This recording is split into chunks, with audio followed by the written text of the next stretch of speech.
At the beginning of our senior year, Logan called me and he said, "Sala, we have to do something to make change in the world." He has a will to change the world, and I honestly believe he will. He already has. He's changed me and this town as far as I'm concerned.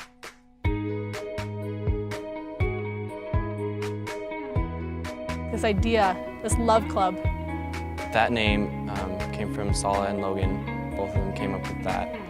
And it stood for living in our vision of equality. I thought it was brilliant. Like I was like, this is what we've been waiting for. It's incredible. He wanted there to be district GSAs in every high school. When I first encountered that, I just was completely inspired.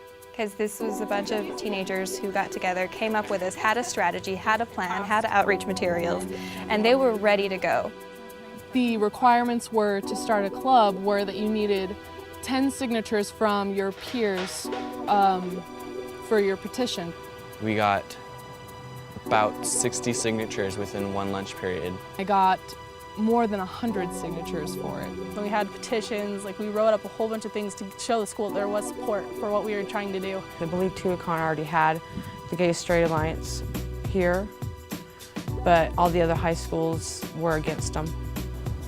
There's gonna be some bumps in the road. We hit them. If you don't conform to their ideas here, then you're pretty much shut out of the door. They won't help you. Resistance from not only people in the administration of our schools, but parents of children who went to our schools. The gay club, as they call it, is bad, aren't you straight? You know, when we were upset, some nights we'd just call each other and talk. The schools decided that GSAs were against the social mores of the community, and also that it just wasn't going to go with the administration.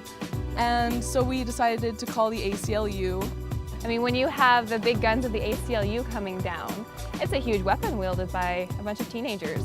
None of them wanted lawsuits, and begrudgingly they decided that it would just be in everyone's best interest to allow GSAs in all of the high schools.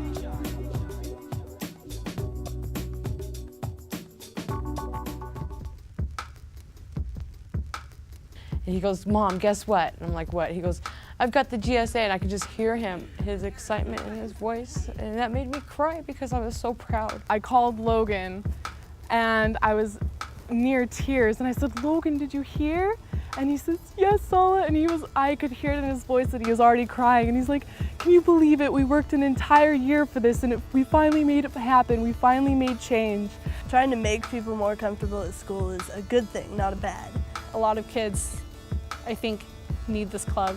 I don't see how Jason or Logan or anyone else that's gay is any different than me.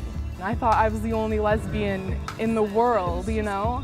And I wanted to make sure that there was never another kid like that who felt so isolated and felt so alone. Starting a GSA and fighting for equality and rights that we all deserve, I think that's a really good place to start in a small town of St. George.